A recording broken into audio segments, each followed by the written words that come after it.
It's 30 degrees today. Probably not the best idea to go out on a long walk, but I'm going to anyway. I'm going to walk a section of the London Loop, carrying on from where I ended up at Elstree and Boreham Wood, which is here, and I'm going to follow it round to do section, I think it's 15, to Hatch End. Maybe carry on from there, let's see. There's the London Loop signs on the other side of the road there. It is an incredibly well marked footpath, which is a bit annoying if you're trying to get lost, which I often am. But today it might be quite good to stay on the path.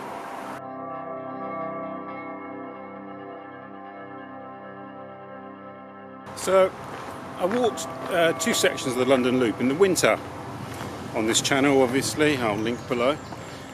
And I really enjoyed it. I normally prefer to make up my own walks, and so I'm not so into kind of predefined routes, but it was such a great experience. And the London Loop is a long distance path that kind of goes around the edge of London, and it's broken up into, I think, 25 sections, mostly sticks to green spaces, and it's well worth giving it a go. And this is a great start to this section, through this really beautiful, cool woodland. The shade of the trees is very welcome in 30 degrees of heat.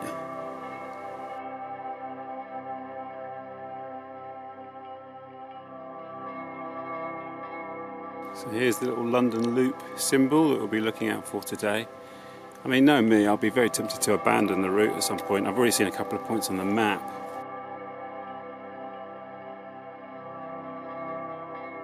We're into real golf course country here.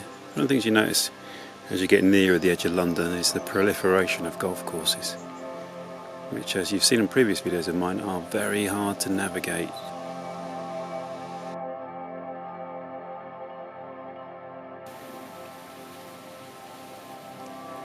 There was a brief moment where I thought I might have lost the footpath, but look at that!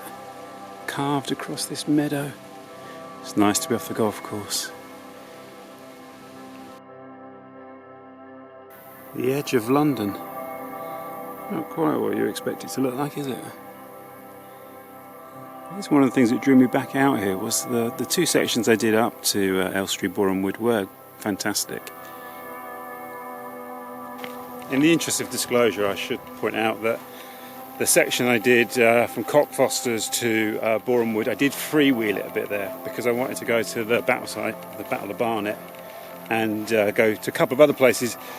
So probably about 70% of it was following the London Loop. I think the way I went was better. Well, there's a curiosity. Poking out of the field, what appears to be an old lamppost. I wonder what it actually is. There can't have been a street light out here in the middle of this meadow. Or could there have been? Could have something to do with sewage, maybe.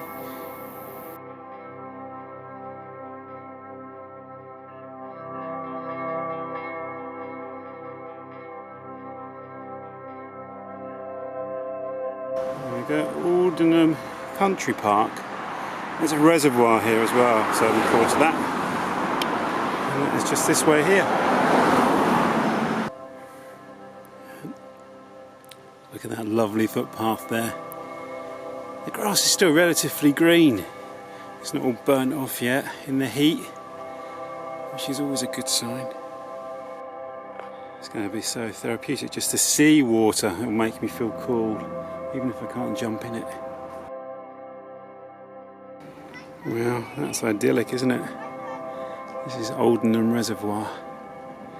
Oh, wouldn't it be amazing just to jump in there? Roger Deakin would already be in that water and halfway across. So, apparently the dam to create this reservoir was built by French prisoners of war in 1795. There you go.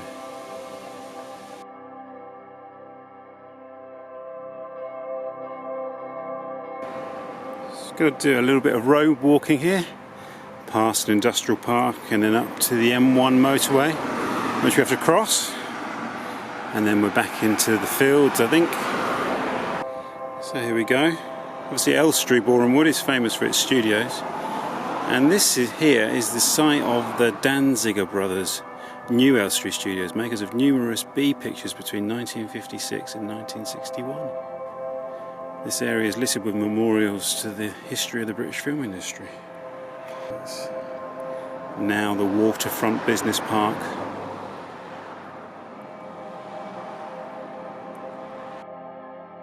Wow, the things you find on the edge of London, look! Canine Paradise, luxury dog hotel, doggy daycare, doggy training, grooming.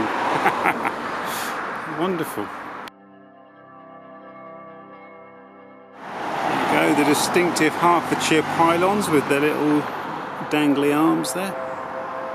Distinct from the Lee Valley pylons.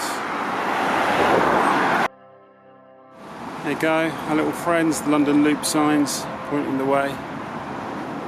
I'll level with you. This heat's really taken it out of me. I've only been walking really about an hour and a half.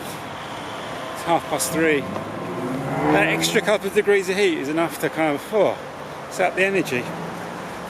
But it is beautiful weather, so I'm bloody grateful for it after the winter we've had. So that's the M1 motorway, going over on that bridge there. And we're going to go underneath there and hopefully find the turning off back onto the fields for now. And the way ahead, not any shade out there across this scorched earth.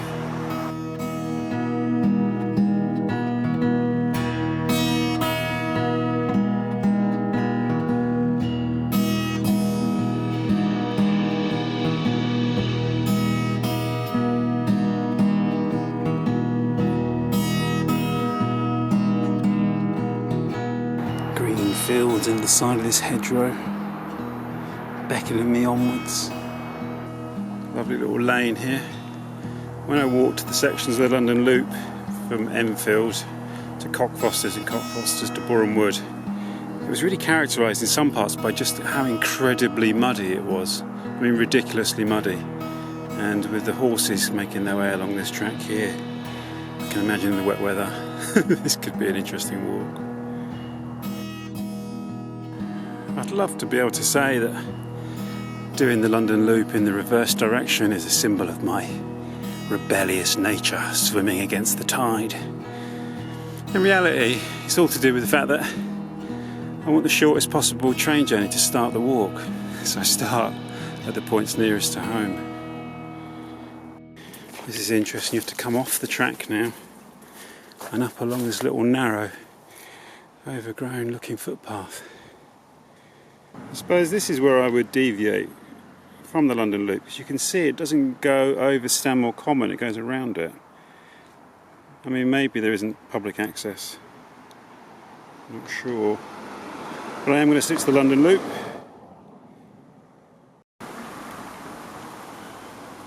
No, I do understand the logic. It's because there's a lack of footpaths, and so it's sticking to where the footpaths go.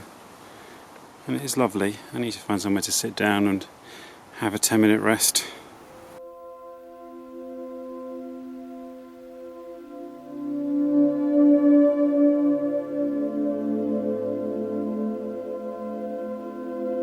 So you kind of go around the edge of a series of little ponds there that are used by fishermen, and then we go into the woodland. Eventually we're going to cross over to Bentley Priory, where I believe I've been there before. Let's wait and see. So it looks as though the London Loop goes along this little private road here, which is interesting, and then into Bentley Priory. So we go from the slightly strange Stepford Wives' world of this little private estate here, and we turn through a gate down into Bentley Priory in the old deer park. Should be interesting. Welcome to Bentley Priory, nature reserve and site of special scientific interest. Some interesting historical resonance here as well, which hopefully we'll pick up. The old local authority information boards are always a great source of knowledge. The name Bentley is thought to derive from the Anglo-Saxon word bayonet, a place covered in coarse grass, and lea, a a piece of cleared ground on the uplands. Wow. So it was a monastic settlement in the 13th century, and Bentley Priory was a great big manor house, really, built by Sir John Soane. And then, during the war, it became RAF Bentley Priory, which was the RAF Fighter Command, which obviously played a crucial role in the Second World War. Now, I believe there are some World War II pillboxes somewhere in the undergrowth that relate to the time when this was RAF Bentley Priory, RAF Fighter Command.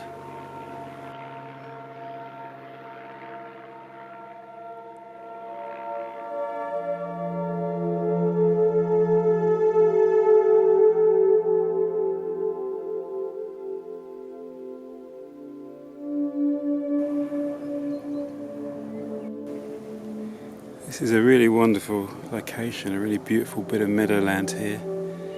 Not many people around.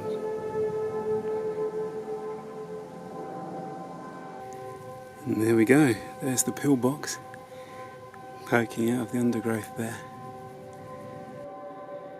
You find these relics scattered all around the edge of London, usually in the scrub and the undergrowth. Left there to tell their story to anyone that will stop and listen.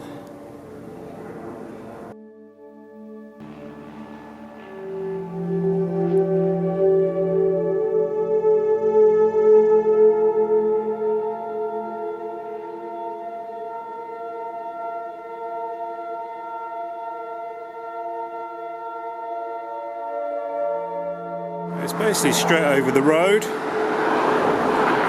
and into Harrow Weald Common. This walk's been a delight from end to end so far. It's in the glorious heat of summer that you think back to those winter walks, wading through the mud and the cold, all rugged up, actually loving it in all weathers, but also looking forward to the summer. And it's funny now in the summer, your mind flips back to the winter. Just spent the last 10-15 minutes watching the end of the Spain-Russia game in the penalties. Extraordinary, and what a wonderful place to experience it. Pretty easy to avoid going into the cases altered, as it seems very, very shut. Quite why it's shut during the World Cup, I have no idea. What an incredible view, looking south and west, down there towards Harrow, and then looking further west there across the fields. I was hoping we'd get a view of the Grimm's Dyke Hotel. Grimm's Ditch Hotel, I think it's called the Grimm's Dyke Hotel. And that was previously the home of Gilbert from Gilbert and Sullivan. More importantly though, according to my friend and colleague Paul Venezes, the great Doctor Who expert, it was used in at least one, if not several episodes of Doctor Who. Good ones, I think, as well. Which I think Gilbert and Sullivan or Doctor Who, you choose which you see more as being more resonant. Gotta be Doctor Who, innit? So I think just along here we'll have a section of Grimm's Ditch, which I'm quite excited about. So unless I've read the map probably wrong, this ditch and bank here is Grimm's Ditch, or a section of it anyway. It's a late Iron Age earthwork. Dates it's at least 2,000 years old. It's not entirely clear what it was for. It runs across the Chilterns as well. I've passed it further up. It could have just been a boundary marker rather than a fortification. So it runs for a very long distance. And apparently the name Grimm's Ditch was given to it by the Saxons, who didn't understand it. Apparently Grimm's Ditch translates as Devil's Ditch. They saw it as being the work of the devil. So this is the only point on the entire walk that I've had any doubts whether I'm going the right way or not, where it's not been completely clear. I think this is okay. I nearly went the wrong way back there. But I think from using my phone in combination with the map that this appears to be the right way. I'll soon find out. Right, here's our little signs that I was looking for. So any little difficult bits, if I go around the edge of this golf course here, straight on to Mutton Wood. Wow, isn't this great? Just going around the edge of Mutton Wood and eventually dropping down to Hatch End. Oh, this is a perfect bit of midsummer landscape, isn't it? Tall swaying grasses, wildflowers in bloom, bees buzzing around. Glorious.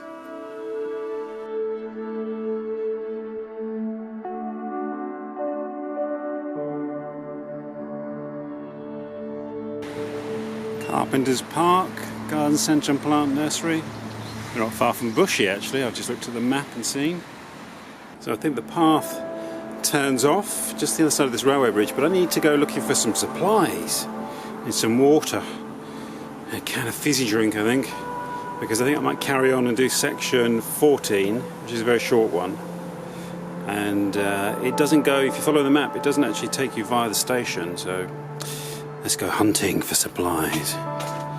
Okay, detour completed, refreshments obtained. Can't beat a can of San Pellegrino. And here is the continuation of the London Loop, the last little bit down to Hatch End Station.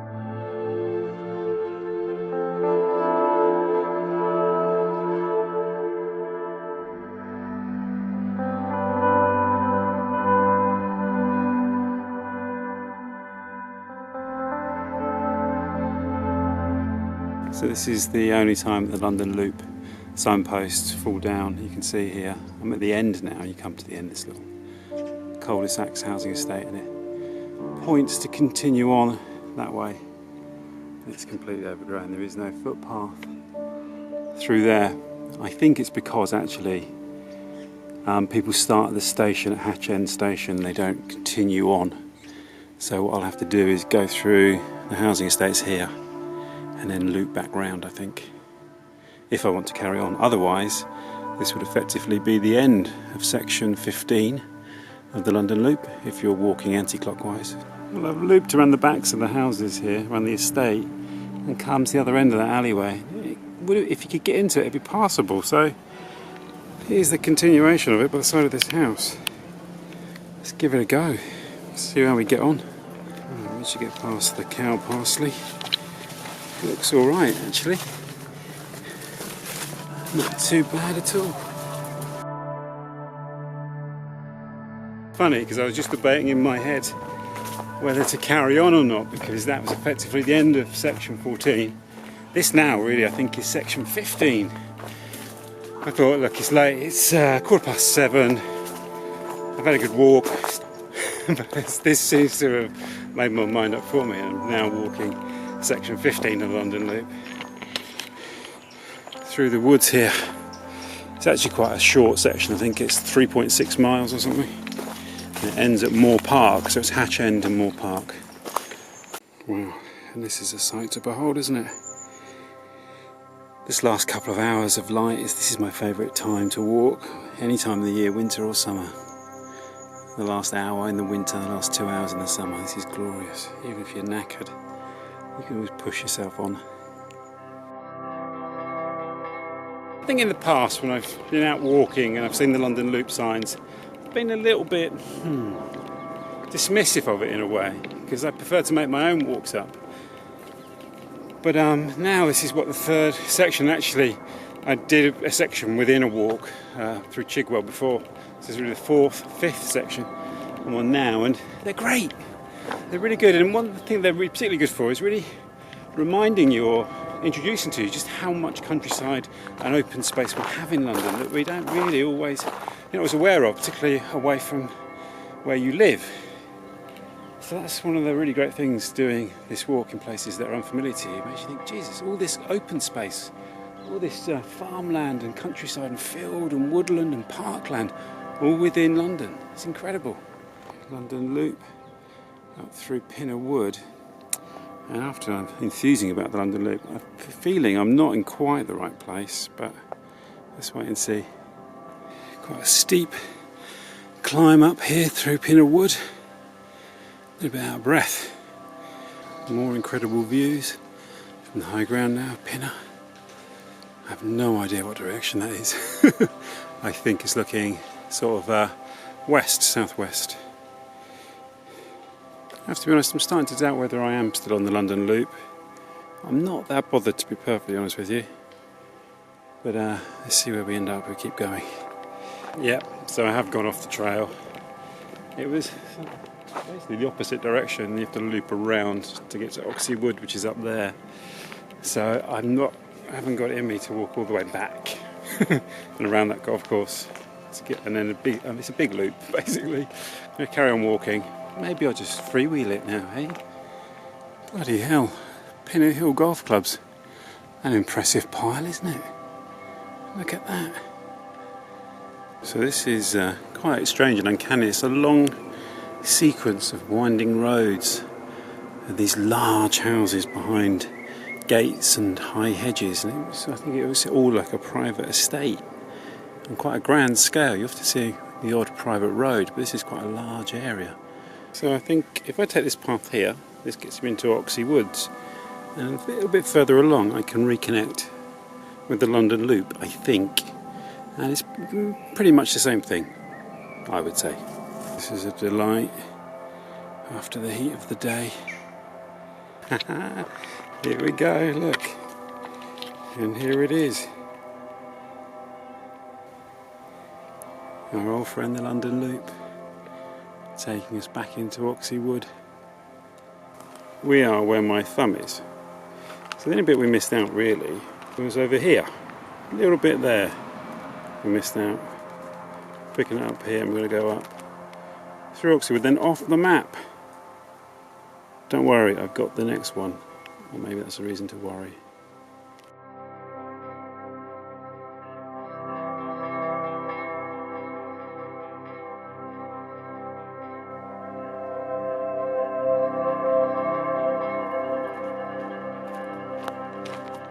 So our trusted London Loop signs are pointing this way, leading us out of the woods into a housing estate on the edge of the woods. I think we're in Oxhey. We're basically on the outskirts of Watford, in reality.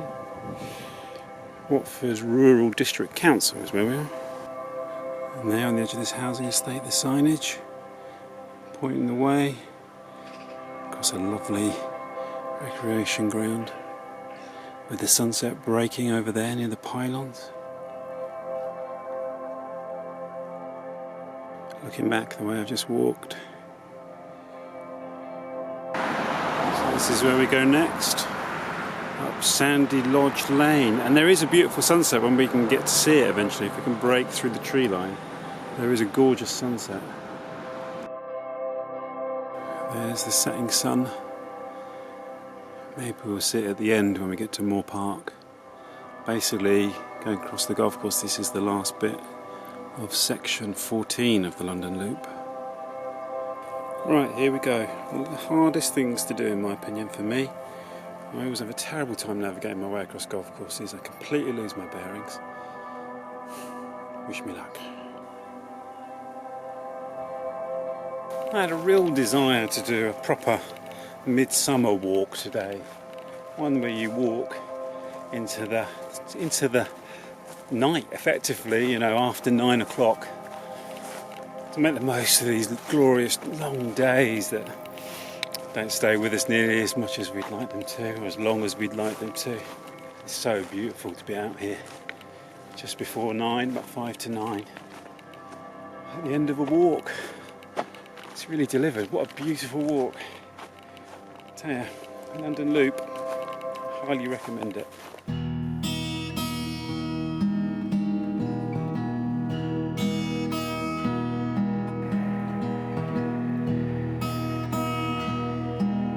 Thank you so much for coming with me on this walk. It's been a real cracker, hasn't it? I have no idea where the next one will be, but wherever it will be enlightening. Thanks for coming, and I'll see you on the next one, wherever that may be.